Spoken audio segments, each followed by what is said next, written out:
we spoke about up there upstairs about the younger players looking for moves and things like that. And when we had Kevin Campbell on the show, he said he would pick a move by sort of his supply line, where his goals would come from. How did you determine your moves, and what did you look at before you chose a club? Because I'm sure at the end of your time at Leeds or when you left Atletico, you would have had a number of offers. Yeah, I had an offer, but I had offers, but it's just certain clubs are just closer to your heart. Yeah. It's just how you feel for the. I wanted to be back in England, if I could, well, the Chelsea came in for me was just it fit. Yeah. You know, I didn't have to think. And all that kind of stuff, you know. So, on Atletico, how was that? Because obviously, I mean, I'm not going to pretend to know everything about Atletico then, but certainly now, to think of them being relegated, you would think no chance. Yeah. I mean, was it a big shock? Big shock because we had really good players, but there was so many trouble. Yeah. There was so many trouble at the club. Yeah.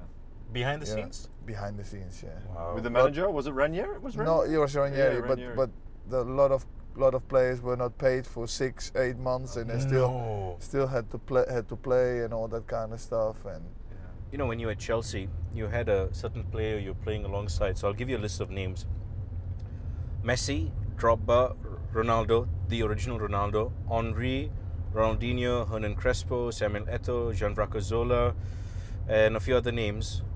Eidur GUDIOHNSEN'S picked you as his best striking partner out of all those names he's played with. How did that make you feel? It's just one of those things. he knows his football. Was he, for you, was he your best striking partner? Yeah. It was, and we never worked on it. Oh. We signed in the same year, the same month. We signed for Chelsea. He came from Bolton, I came from Atletico Madrid. He spoke Dutch as well because he used to play for PSV. Perfectly Dutch. But it just clicked. We just understood each other on the pitch like that.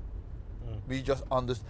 And what was good between us, we wanted each other to do well. So if I could not score, I wanted him to score. We were looking after each other in that aspect, and you need to have that. Do you think it's difficult nowadays with most teams playing with only one up front to get a really good understanding? Yeah, nowadays teams play more a 4-3-3 or a 4-2-3-1, you know, so yeah, you're a little bit more by yourself. Yeah. And then you have got the false striker in the number 10 position or number 8 and 2 number 8s behind you or whatsoever, you know. But yeah, it is nowadays a little bit different, yeah. And nowadays you also get a lot of strikers that can't play in a 2. As in, they can't adapt to it. They're not trained to work with someone alongside them. Yeah, more like that. Wow. Yeah. But isn't that like the ABCDs of football? 2 strikers up front, or not anymore. Not anymore. But in your youth, I mean, no, but now it's all about mobility and changing positions and you know, trying to create spaces and confuse the opponent. You know, confusing myself, but confuse the opposition. You know, drag the fullbacks inside. Does he stay with the runner? Does he stay out wide? And constantly asking questions of the opposition. And I think maybe with 2 up front, you ask less questions, in my opinion. When you were manager of a few sides. What was your preferred system? It depends what kind of players you have. Yeah. But it depends. You can ask a lot of questions when you play in a 2. You know, how do you play them? You play them wide apart, you play them close, you play them behind, you play them next to each other. Yeah. You know, it's you need to be creative in whatever system you play. Yeah.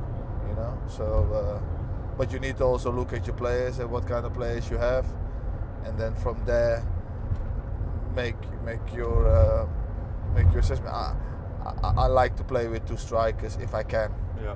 If I can, Yeah. I like to play with From a 2 strikers. managerial point of view. Yeah, if I can,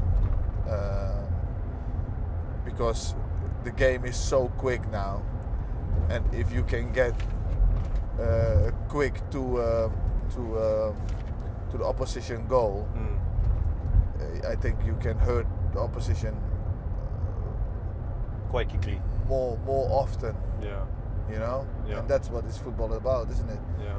You can play the beautiful game, and you need to, but it has to be productive as well. Yeah.